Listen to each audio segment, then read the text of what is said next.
I think the future of mankind is very important because with robotics and AI and everything else like that, that's going to change things considerably. So you need to have an open brain to be creative and innovative and problem solving. I think that's really important. I think that the big takeaway for people is just be kind to yourself. You know, accept your feelings. We're brought up, aren't we? Don't be emotional. You're getting carried away, but we are emotional. You know, we have 7 different emotions, and and they become a color palette and they become feelings. But we've got to acknowledge those because that at the end of the day dictates our thinking. So if you want to think better, be kinder, take it all the way back. And look at joy and happiness and trusting, because you've got then oxytocin that's released, you've got serotonin, dopamine, adrenaline, all these wonderful neurotransmitters. I love that cocktail, man. That's a neurotransmitter cocktail. Yeah, fantastic. Give it to me any day. Any day. Any day. Yeah. And whereas if you go on the other side, you're releasing, they're not bad. None of them are bad, but you're not enjoying the neurotransmitters and the chemicals in your body that really feed you and nurture you and are nourishing. That's so important because I don't want to sound like I'm sitting here and I've had a life of roses. Believe me, I haven't. Sure. You have struggles and challenges all the time, but it is about how you approach them. It's your choice about how you want to approach those, the attitude that you want to take. And how you want to impact other people. I think it boils down to something that's really quite simple in a way, hugely complex, but quite simple. It's your choice.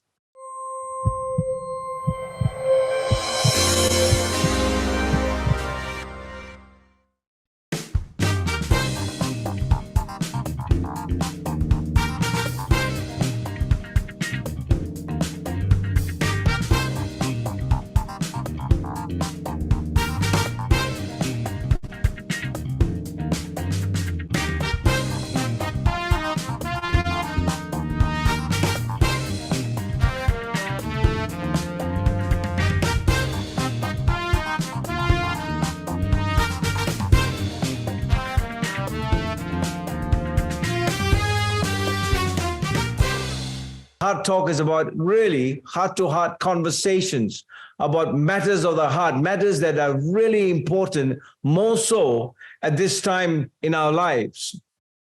And I believe very strongly that there is a hunger for life that runs deep, not just wide. Not a life that is diffused and just gets us snorkeling under the surface of things, but yet missing out on the deep things, the deep issues that make life real. There are moments that matter to us in our thought life, in the choices we make every day, our impact within the sphere of influence that we have. And what matters most to me is whatever we are doing, is it pleasing? Is it nourishing? Is it feeding the inner life that is within us? Because remember that our thought life gets translated into language, and we take that language out into the marketplace. Now, with all the advances that we have, everybody can communicate, but few connect. And that connection between the mind and the body and the spirit and the soul is critical for us to live a fulfilled life. Now, do we have the right tools to connect with one another? Do we have the eyes to see and the ears to hear that we need to change in many ways of our own life? I can promise you one thing today. You're going to change, because the person and the guest that I have today is just an exceptional guest. Now, she's a neuroscientist. She is a behavior change specialist. She's an executive coach. Her name is Soraya, and she comes from Brighton in the United Kingdom. Now, remember that, this is a neuroscientist with a purpose. And that purpose is to develop a tribe of brain ambassadors who are making a difference by sharing neuroscience to show how to optimize the diversity and the strengths of the human mind and brain for a better business and a better workplace futures. In other words, how to reshape the world of self and the workplace. How do we enhance our sense of well-being and resilience in the marketplace? So I want you to join me and welcome Soraya Shaw as she comes in and joins us live from Brighton in the United Kingdom. Soraya, come join us. Good morning. In Brighton anyway, it's good morning. How are you? Terrific, great, and lovely to see you. And I just like the idea that it's morning. That you got the scones all ready for this morning, have you? Oh, no scones, just nice tea, hot cup of tea. Yeah, okay. Best thing in the world. You're telling me it's what? So it's about 9:10 your time. Your time, and it's about 5:10 here in Malaysia is the evening. So you're just starting the day. And what we're going to do is really find out how have you programmed yourself for the day, okay? So interesting. This is written by Professor Amy Oden. She is a neuroscientist. And I want to set the stage of our conversation this morning on a heart-to-heart conversation through the lens of a neuroscientist. And I really feel that what is missing out in all of us, especially here in the marketplace, is the deep things of life, the matters that come to the heart. And so she writes this, and it's all about the art of creative living the real life. And it goes like this: a life that is real, not fake. A life that is true, not false. A life awake in the present moment, not stuck in the past or fixated on the future. A life that is whole, not fragmented. A life that is rooted, not scattered. A life that is connected to those we love, not disembodied in distraction. A life that is grounded by love, not anxiety or fear. Now, I want to congratulate you on this fantastic mission and the vision that you have. And I love your tribe with the name Springboard. Yep. So that sounds like springing onto something new. It's an everlasting season of spring. So tell us, how did you get into this whole world of neuroscience? Because I just wish you were my neighbor. If we were neighbors, we'd never stop talking. I can promise you that. It'd be fantastic. It would be amazing. How did I get into it? I was very lucky, actually. I started in creative advertising. So I've always been about people and insights and what makes people tick. And advertising is quite a tough business. So you learn quite a lot pretty fast about people and people's natures. And I suppose I burnt out at the end of the day. I was running business globally and stuff like that. And I became an executive coach. So that was 20 years ago, so quite a long while ago. And I was very lucky. I trained with a guy who was all about the brain. So I had my coach training, but it was very neuroscience or brain-based. I don't think we really knew what the word neuroscience meant back then. And then I kind of carried on with my career, met some wonderful clients, have done some brilliant things, really, really enjoyed it. And then I decided I wanted to do a master's. I wanted to learn something more. You know, you can sometimes feel a bit trapped in what you're doing. And I looked at different masters, and then along came one called Applied Neuroscience and Organisation, run by an amazing man called Professor Paul Brown, and he's based in Vietnam, actually. Okay. And I did his master's with him. So I passed it in 2019. Very, very new. It was really... it was hard work because it was like learning a different language. I mean, it was just, incredible to absorb it all. And so then my journey's carried on about how do I refine that? What does that mean? How can it make a difference for people? And here I am with you talking about it now. Oh, there you go. When you mentioned the word neuroplasticity, when I was introduced to that 20, 30 years ago, I put it aside because it had the prefix neuro. And it had nothing to do with plastic surgery. So I thought, what on earth? It is not going to matter to me at all. So there goes my brain. And the trouble and the thing about medical is that we have a fixed mindset. I've got the brain here. There you go. Hey, yours is colored, so color my world too. This is a wonderful present from my husband, actually. It's brilliant. Brilliant. And the thing about us as medical specialists or medical field, everything to do with medicine is so fixed in mindset. You see, because we don't think out of the box from the very time, this is going back 50 years ago when I first started medical school. It was all about, just getting your work done, getting a degree, specializing in what you like to do. I chose plastic surgery because there was a creativity kind of gene that I had. And I thought that would be the best field for me. And so just like this brain that I just borrowed, I spoke to the neurologist who was next door. And I said, can I have your model, please? And he said, what do you want it for? And I said, I'm talking to a neuroscientist about the mind. And I said, do you want to come and join us? Oh, no, I only treat disease. Okay, so that is the price we have paid today, that we are becoming so specialized in so many faculties that we are missing out the most important organ, Soraya, and that is the brain. So I read this prefix just now about the real life. Through the lens of a neuroscientist, is that life possible today?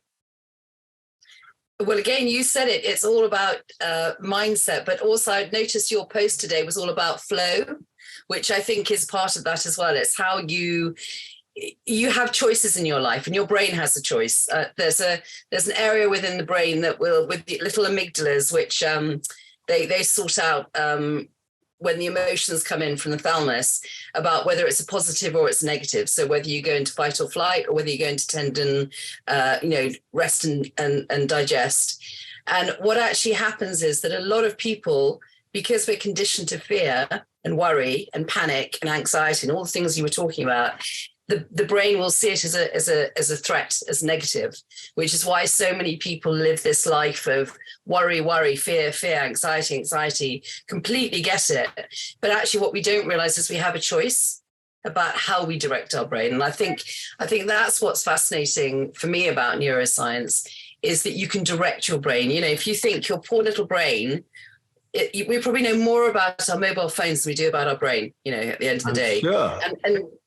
And it's sitting in there in complete blackness. It doesn't know what's real. It doesn't know. It can only work things out from its experience, its knowledge, its DNA, and what you put into it. And I think we forget this. I think we forget that we should be talking to our brain. We should be helping it direct it, because it's only working on what you give it. So if you give it the negativity, it's going to look for the negativity, because that's how you directed it. And this is very simplistic, and I don't mean to water it down to this way, but I think this is the way that makes a difference when people understand it. And actually what you want to be doing is make it focus on, okay, all right, that didn't work out. That's not great, but I can look at this in a different way. I can learn, I can grow, because we don't think about our brain health. If you hurt your finger or whatever, you wait for it to heal. If somebody is nasty to you, or you have a stroke, or you have a disease, your brain gets hurt. Your brain, there's an area of your brain, I think it's the reticular activating system, where it actually physically hurts, like if someone had hit you with a knife or punched you with a knife. And we don't think about that. We don't think about this organ that needs to be looked after and preserved and kept healthy. We just kind of take it for granted. It's just there. No, I mean, you pointed, because 40 years of working in the marketplace, so I never really thought about my brain. And it's only for the last, it's given me food, it's made me do my surgery, it's given me all the talent I need. But I never knew of what is happening now over the last 2 years, ever since I started mindfulness and I read about how it is. I said, where on earth has my mind been all this while? Yeah. And it's because of the circle of people within the sphere of influence in this particular field, like medicine, where we don't want to know anything else. As long as we are just doing our trade and go home, there's food on the table, and that's it. A couple of months ago, I was assisting a neurosurgeon over here, and he was taking out a brain tumor from a 42-year-old lady, and I was called in to do a reconstruction of the scalp. So there I was, first time looking over his shoulder, and he was taking out this golf ball-sized tumor. And I said, what's that? And he said, that's the tumor, Charles. And then and then I leaned over and said, where's the mind? And he turned to me and he said, what? and just brushed it aside. So what I'm saying now, and I'm going to ask you, because you are the lady, the woman of the moment, You're talking about brain ambassadors going out into the world and getting people, really, what is the mind to you? Oh, God, that's the most amazing question, because I thought I knew. I mean, neuroscience, just to put that into context, the science is changing so fast because of technology and how they can do lots of things that are non-evasive, whereas before it was very evasive to actually look at the brain in real time and see what it was doing. And I used to think that the mind was more of your consciousness, because we know that our brain really operates subconsciously and it's making decisions before it pops into our consciousness and lets us know. But apparently it's not that anymore. It's your mind is actually perhaps part of all over your brain, and it all comes together to create the consciousness that creates mind. Or there's another one, there's theory of mind. Theory of mind is all about that we're all about energy and motion. We're emotional creatures. We're not logical. We like to think we're logical, but we're driven actually by our emotions. And that actually our theory of mind is how I'm sitting here whilst I'm talking to you, also thinking, I hope he's enjoying this. I hope it's okay. I hope it's, we're always kind of trying to tune into the other person, because that's how we're all about relationships. That's how we operate. So for me, the jury is out on mind. I don't know. I've read there's some amazing books out there about it that I start reading. I have to put down because they kind of blow my mind, without being funny about it. And I think it's a really, really interesting area, what the mind actually is now. Is it brain and mind, or is it mind and brain? Do we really need to divorce it, or does it really matter? It is who we are. No, I think this is... I hope that makes sense. It is. It does. It does make a lot of mind sense, because I believe very strongly, Soraya, that the 21st century is going to be a battle of the mind. And I use the word battle without any reservations at all, because of what is being thrown at us, post-pandemic, and I call this a new norm. But really, the environment is not new at all. I mean, 40 years ago, when I was in England in the 80s, they were screaming from the rooftops about inflation. It was called the inflation of the 80s. And 40 years fast forward, they're still screaming, and their nurses on the picket line, and they're all striking, and the NHS is crying out for more, subsidies and all that. And we can't call it a new norm just because of the pandemic, because I'm sure when the Spanish flu was around, to them, people who lived at that time would have thought this is a new norm. Where did this come from? So what I'm trying to come to you now, because you are the gateway into the frontier of science, of neuroscience in the next, in this particular century, people like yourself, because the mind is the one that everybody is fighting for. Everything that's out there. I went into a flow state playing a song by Miley Cyrus, and I thought I'll go and get myself some flowers for the day. You know what I mean? and so much of our behavior, when I look back 40 years and I think of the shattered glass and tragedies I would have caused to my own children, because I did not know how to manage my emotions, Soraya. I did not know that. Had I known that, I would have spared myself a scar from my chest. So I'm coming to you now to guide us into now this neuroplasticity, and that we can rewire and reframe and retrain and reprogram. How does this work? I think neuroplasticity and rewirement and all that language, of course, it's there. Neuroplasticity is there, but I think we forget there's so much else going on.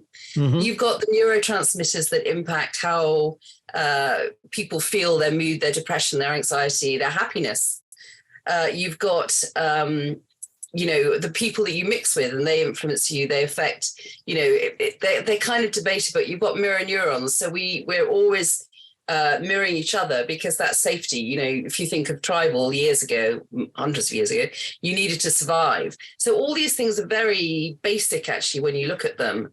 So it's not just about neuroplasticity. Neuroplasticity is very important, but again, you have to direct it. The brain is always making these wonderful connections all the time, and pruning and creating new synapses. And, you and I will be not changed, because you can't change the brain. That's like you pop a new one in and take the old one out. It's always molding and reshaping. It's this continually growing, wonderful thing in our head. And so neuroplasticity is just part of that. You've got neurogenesis, Yes. which is when we look after our health, do an exercise, good diet, everything that's both for our physical and our mental health, is creating new neurons. So again, this is in science, it's all being debated again, whether it does exist or it doesn't. But people who are very anxious, they are actually kind of they don't create new neurons because the hippocampus is being not destroyed but being affected, and the more the kind of in here, the kind of emotional part of the brain, right, the amygdala is actually growing bigger, and what it does is normally in your brain, the mammalian brain is talking to the neocortex, is talking to the cortex. They're talking to each other all the time. So all these systems and networks going on.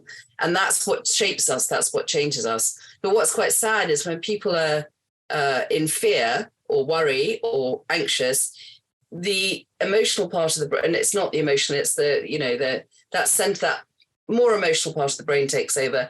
And because it's saving energy, because we only have one bucket of energy a day, and it's very, very precious, the brain, to use that energy. It shuts down the heavily energized, the part of the cortex that needs a lot of energy, our thinking, our decision-making, all those, wonderful things that make us human, so that we can actually be protected, because that's what the brain thinks is needed. So a lot of people, so the reason I'm saying that, over here in the UK, and I don't know whether it's true for you, but I was on a Zoom yesterday that was all talking about the new bots. So these new bots that can write ads, that can do pictures, that can, that is changing mankind. Apparently it's estimated that WHO has estimated that 73 million jobs are going to go because of these new bots. I mean, that's a threat to humankind. What does that mean to us? How are we going to deal with it? And I would say that this is where understanding what's going on in our head becomes even more important, because if we all see it as something to fear as opposed to something to learn from, then it will become that. That's what's going to happen. Because the other side of that is what they're saying is it's going to create 110 million new jobs. But no one actually knows what they are yet, because it hasn't happened. So you can either look on the dark side or you can look on the brighter side. And if you're doing that, you're keeping your brain open, and you've got innovation and creativity and problem solving and critical thinking. And that's going to decide our futures. That's going to drive our future. So again, once we start understanding all this, we have choices about how we look at the world and view the world. And I'm not saying it's all rosy and, it's all easy to do. It's not. It takes practice to do it. It takes focus to do it. But one thing, when you talk about mindset, so my research was all about resilience and well-being. Well-being is a huge subject that I don't think anyone's really, really cracked it yet. The way that when you bring the brain into it, it changes it completely. And mindset's very interesting, because the research just started when I did my dissertation. And if you give the brain something logical, it will just follow it. It'll change. So if you ask people about stress, for instance, and you say, is stress good for you or bad for you? Oh, no, definitely bad for you. Really, really bad. Causes heart attacks. It's going to kill you. And if you say, well, actually, if you look at the evidence, that's not necessarily true. It's how you think that causes that. And people change. They go, oh, okay, you mean it's healthy for me? There's good stress and there's bad stress, because a lot of people don't even think about that. And that makes such a huge difference to those people. It changes their lives. So mindsets are really about your intention. So you asked me earlier, how did I set my mindset for this morning? So I woke up in a kind of cold, misty kind of UK. I smiled because my dogs are on the bed, my husband's there. I got up, made myself a nice cup of tea, started getting exciting about thinking about talking to you. Years ago, I would have panicked and gone, oh my goodness, what am I going to say? I don't know what I'm going to do. I'm a fraud. I don't know anything. I've forgotten it all. It's all gone up my head. But my intention was, no, I'm not. I'm flipping it. Actually, this is going to be good. I'm going to learn a lot. I'm really going to enjoy this. It's going to be a fantastic day. I've got a lovely dinner to look forward to tonight. So it's your intention. How years ago, most of us all know about Scared Sunday. I used to hate Sunday nights. Oh my goodness. I was terrified of going to work and what was going to happen. And when I look back in it, I understand why, but I think I could have made my life a lot easier. Yeah, I can imagine because, they came up with songs like that. Peter, Paul and Mary, Monday, Monday. Yeah,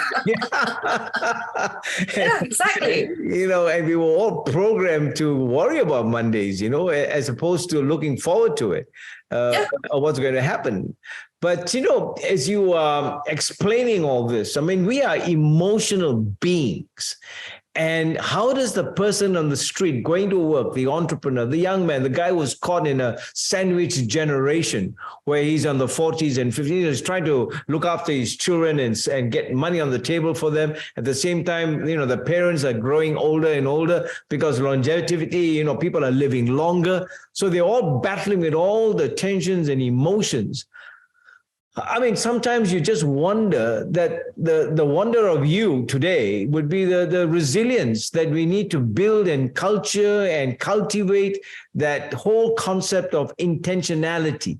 I never knew the meaning of intention as much as it is today, Soraya. Yeah. So, I think that we're not really brought up to care about ourselves. Absolutely. It Absolutely. almost seems selfish to do that. But I think there's people who are living in that sandwich. My son's a lawyer, he's grown up. I was talking to him the other day and fortunately, he's got a lot of my nature, I think, but they're all in that we've got to get a house and I'm going to have children and then we're going to do this. And then, I'll have to care for you because you're going to get older.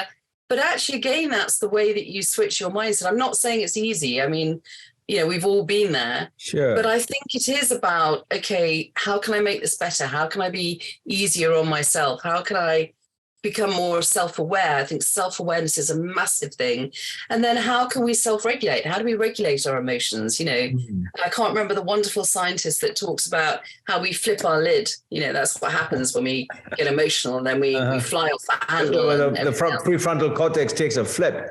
Exactly. So it's about closing it. And so emotional regulation, you talked about meditation and mindfulness, but also just breathing.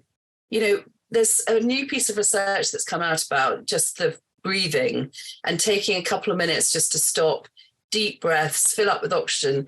And the benefits are huge. But we kind of take breathing for granted.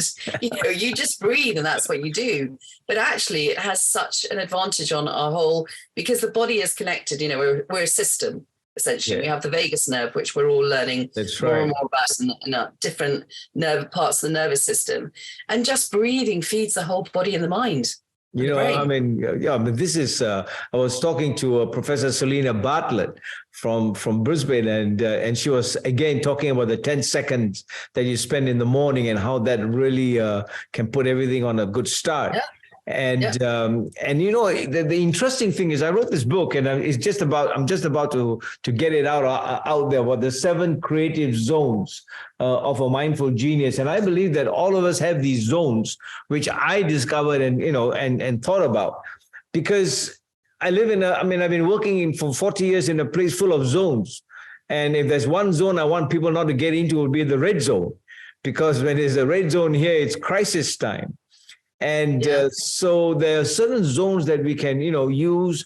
And I believe, and I wonder your thoughts about this, that the human experience is so dependent on the human condition and how we were brought up. I know how I was brought up. I know about the ways of what I saw with my own eyes and how that has been engraved into my cortex, is literally etched into the lining of all those neurons. Is there hope that I can still change? Of course. It's your intention. It's how you want to change your mindset. You don't have to, but it's being aware, isn't it? Awareness is the biggest Absolutely. thing. I wanted that word. Yeah. Yeah. It's not about sleepwalk. Most of us have spent our life sleepwalking through our life. And then you reach a point for whatever. For me, I was doing the masters, and then I actually had a stroke after it. So again, very much like you, the heart attack, and you kind of wonder why that happened. But you have to be aware of it. It's absolutely just what happens. Yeah. And so you can change. I think I actually think age is the wonderful research that's coming out about aging is, our cognitive abilities get better as we age. We're wiser. We don't have to be these cranky old things like perhaps our grandmothers were, you know, the past generations.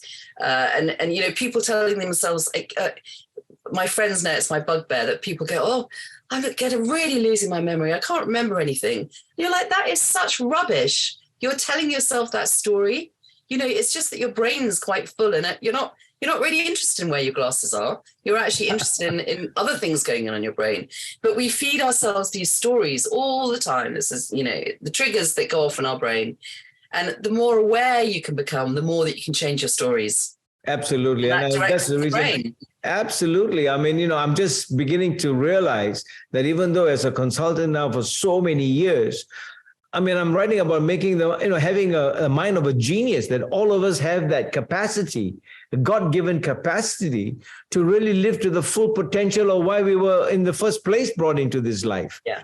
And that's where you come in, because, you know, there's so much that is unlived, and we live our lives with the tragedy of an unfinished symphony, you know. Yeah. Very true. Yeah. I mean, it's quite interesting. I know your last guest mentioned it as well. But Carol Dweck, who did the growth and the fixed mindset. And if you actually go back to where she started it, it was actually with school children in America and those who came from deprived areas. But it's very behind it. And this feeds into exactly what you're saying. You either have and you can flip between the two, that you're not either one or the other. It depends on the situation you're in, but you're either in a growth mindset and it's all about your intelligence, how you've been brought up to believe whether you're clever or you're not clever. And you have those people who go, well, I'm quite clever, but I'm willing to learn and I'm willing to grow and I'll get better at it. And then you have those people who don't want their intelligence being questioned, because then that makes them feel insecure about who they are. So right. They shut down. They don't learn new things. They stay the same route they've always done, or you know, I can't possibly learn the piano. You know, I'm not musical. Well, have you tried? No, can't do it. As the other person will go, oh, I've had a tinkle. You know, there's stuff on YouTube. I can follow that. I'll learn. So really, again, it's about your choices. Absolutely. I mean, I've said this so many times that we are the product of our choices and not a byproduct of our responses. Yes. And I think this is critical, because if we have a thought life, if we can make a captive of every thought that comes in that is pleasing and nurturing and feeding our inner life, I think we'll be a lot better people to be conscious. And I want to just slowly move you in the time that we have. This whole word of change. If my 3 children, they're all doctors, if they were to listen, they will tell you straight, you know, Dr. Soraya, he hasn't changed a bit. and now I've learned a new word, which I'm going to tell them. It's called adaptation. Okay? Adapting, yeah. You know, because the brain adapts to all the situations that are thrown at us, the kitchen sink including, because you just don't know what's around the corner. And you know, so how have you, with all the tools and the knowledge that you have in front of you, how do you brace and embrace the whole day for yourself? Give us a taste of a life of a neuroscientist with all the brain. Somebody overtakes you in the car and brakes, and then how do you manage all that? Years ago, I would have beat them and put my foot on the accelerator and overtaken them. Yeah, I would have no emotional regulation whatsoever. Now it's just like, oh God, who cares? So what? You know, get on with it. I think that's, you know, I think also this whole learning, there are, you know, I'm really happy doing what I'm doing, but believe me, there are some brilliant people doing neuroscience out there. Not, you know, I'm an organizational applied, so I take the science and apply it for every day. But there are people who are just doing wonderful work with neuroscience. It's amazing. You know, it's I just take my hat. If I had a hat, I'd take my hat off to them. But I think it is about emotional regulation. It's about what really matters to you, what's really important to you. And I think, you know, being a coach, that's why, and going and talking to company and doing talks and just creating awareness around how much power we have, how much potential we have. It is about being mindful and being intent again on how do you want to live your life? What is really important to you? Know, that's where I think the great work that comes out about, have you heard of Ikigai? No. It's Oh, a yeah. Japanese. That's right. Yeah, Yeah, Japanese yeah. thing. Yeah. Exactly. And that is a tool, is a brilliant way to get people to sit down and think, well, actually, what do you want? What, and how often when you're 21, does anyone ever ask you what you want? No one does, do they? And you haven't got to do what you want anyway. You just follow a path and off you go. So having that kind of awareness and making that time to ask yourself what you want and who you want it with and how you want to make people feel around you. Do you want them to feel angry? Do you want them to feel secure? Do you want them to feel challenged? Do you want them to feel valued? What is it what's your ripple that you want to give to people?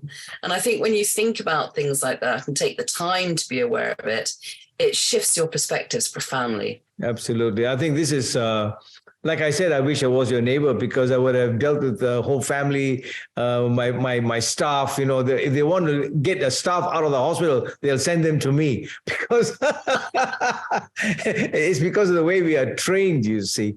And I want to just slowly move into this whole thing. When there was a world war at the times, all right, during Second World War and all, they had these Morse codes, and they would send these Morse codes, and then you would read all the codes, and they would know what the enemy is planning and how to protect and all that kind of stuff. Yeah. I tell you something, I've always thought how nice if we can tune in to the conversations that are going on inside the brain. What on earth the hypothalamus is telling the basal ganglia, what is have we reached a stage where we can actually listen in? Do you know what? The one thing we don't do, because again, you would have been told that you were being lazy, is actually to get bored. When was the last time you were bored? When was the last time you stopped and just sat and looked at the sky, or, I don't know, just looked out the window or did nothing? I know we talk about mindfulness and everything else, but if you see people, they're always on their phones. Everyone's always doing everything. There's a lot of damage that comes, loads of good things that come, but the whole kind of social thing that comes, that you see what somebody else is doing and therefore you want to do it. So you're constantly beating yourself up the whole time. But actually, just to sit and be bored and let your default mode network, and people think the default mode network is not a good network. I think it's a brilliant network, because it's the one where you just daydream.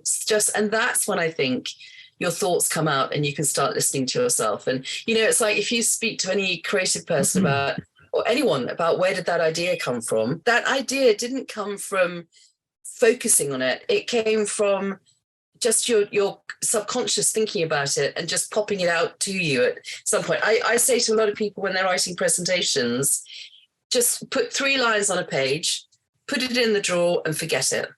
Right. When you come back to it, your brain will have been working on it quite merrily, and it will all pop out at you. People don't have to be working 24/7, because, if you go back to this whole thought that the brain is, takes up 20% of the body's energy, which is huge, absolutely huge. So that's why we have habits, because it's a shortcut for the brain to, we know where that thought's going, we'll just follow it down there. That's why we become habitual creatures. And if you remember that, then you can actually be much more aware of, okay, I know how I'm self-sabotaging here. I know what I'm doing. I know how I need to change this.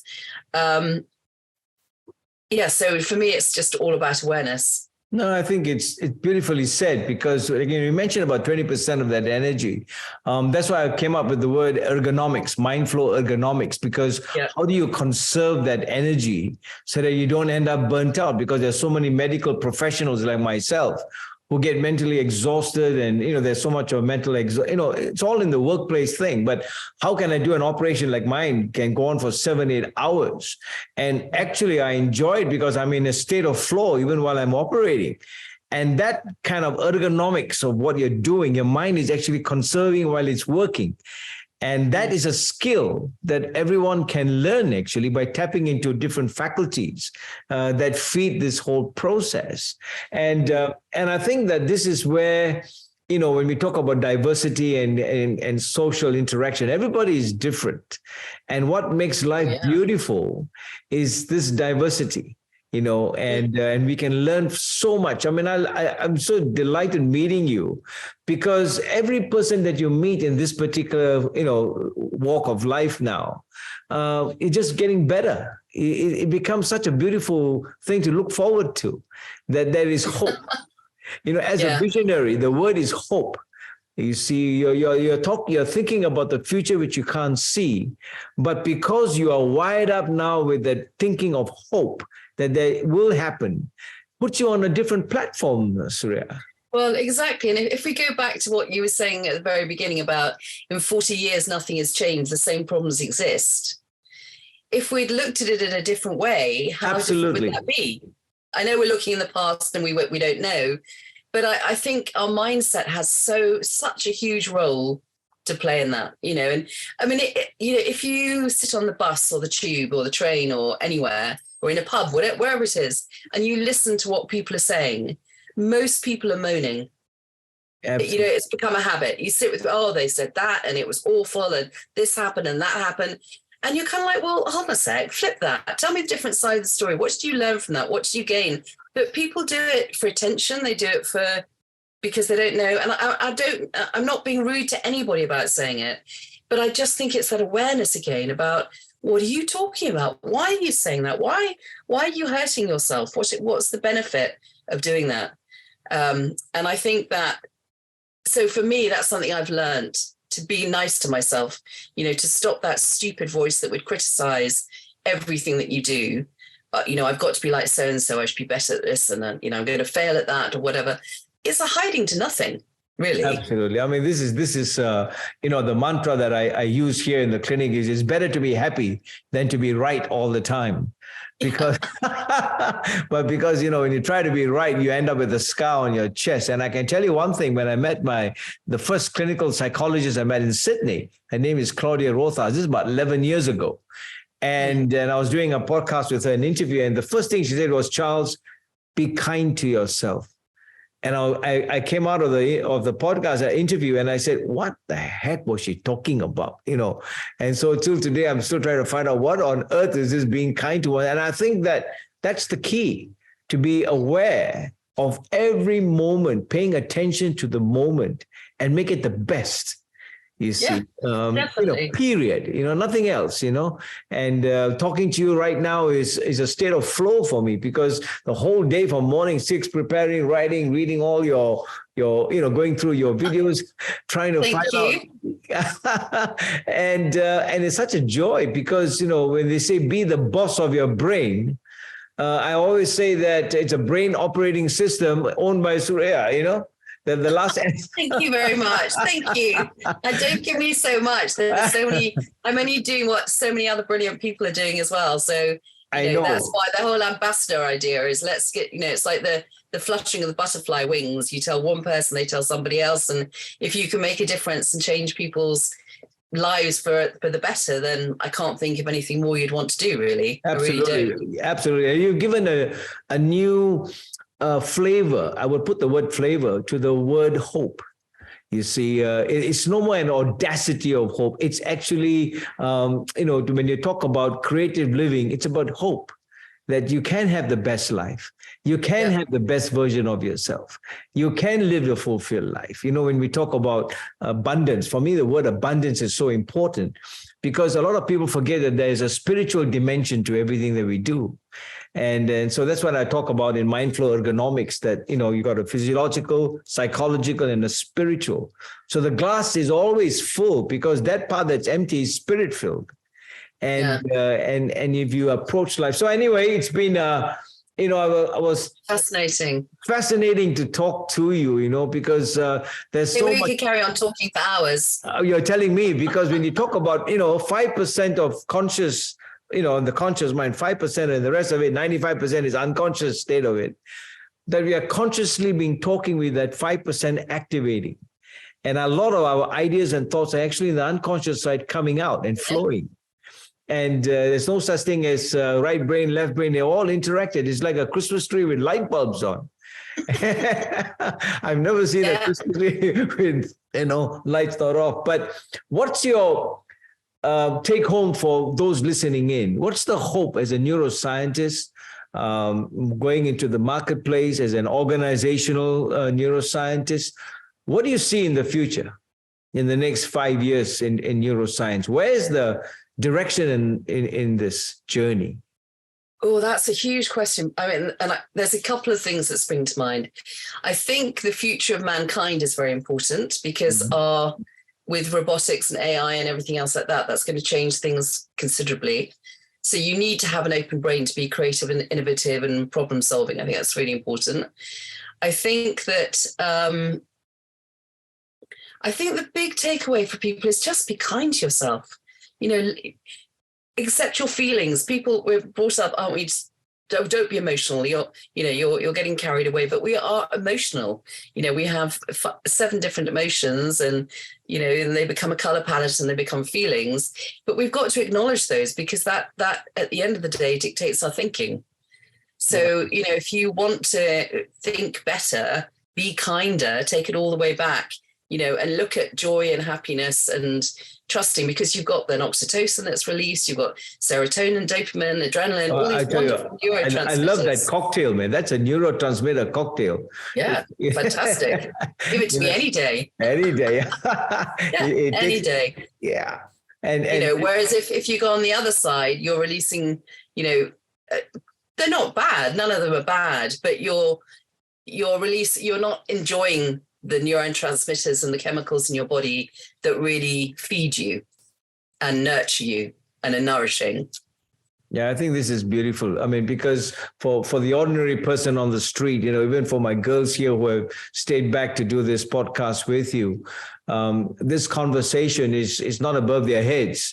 It concerns life. And that's why I started off with that whole reading about the real life is available. And it's what you put into your brain. And without listening to all the other stuff that's going on. So on that I note, think that's so important, because I don't want to sound like I'm sitting here and I've had a life of roses. Believe me, I haven't. Sure. You have struggles and challenges all the time, but it is about how you approach them. It's your choice about how you want to approach those, the attitude that you want to take, and how you want to impact other people. I think it boils down to something that's really quite simple in a way, hugely complex, but quite simple. It's your choice. And the word to take home would be intentionality. I mean, there must be an intention that you want a better life, you want the best version, because that hunger for the real thing, hunger must be there. I want it. And then there's an opportunity to go for it. And now listen, how does anybody get in touch with you? They want to know more information. How do you join your tribe? I want to be the first one to sign up. No, that's wonderful. And I'm very sorry, everybody, that my background is the wrong way around. My designer did do it the other way, but anyway, that's the story in itself.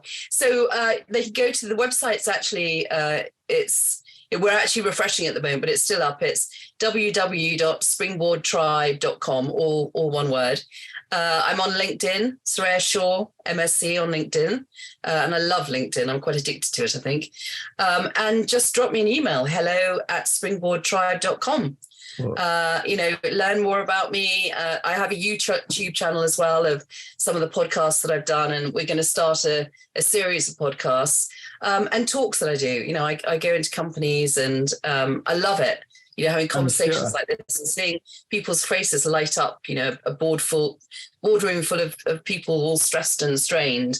And also, you can just kind of make it's lovely. It's lovely seeing them change their thinking and how they're feeling.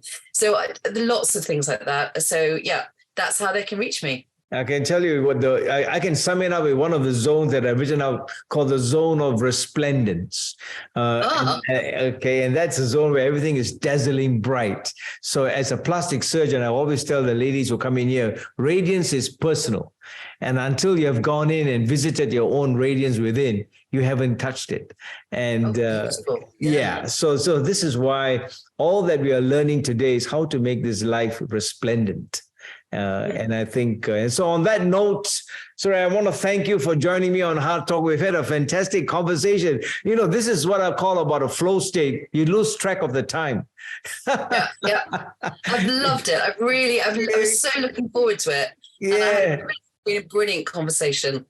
And I want to wish you. You're a very wise man, Charles. Yeah, I'm still learning, and I've got you there, and I love you for what you have done with us today. So on that note, I want to say thank you, and continue to congratulate you for. I hope this tribe gets bigger and bigger. You probably might need a bigger board to spring from. Yeah, it's a really big one. Yeah. And I just get on with it and get more talks. We'll have it another chat again on another topic, but but on that note, take care, and we need you at this time. The world needs you. We all need each other. Absolutely, and that's the whole philosophy of connectedness. That we are connected one way or another. So. From my brain to your brain, we'll meet again. Lovely. I've enjoyed it. Have a wonderful evening, and I'm going to look forward to my day. There you go. Okay. Yeah. Bye for now. So thank you very much for joining us on HEARTtalk. I hope you enjoyed that conversation with the one and only Soraya Shaw. And I will put the link on when I do the editing of the video and make it available. So from all of us here, from Mary, the producer, and Heidi, our co-producer, thank you for joining us, and we'll talk again.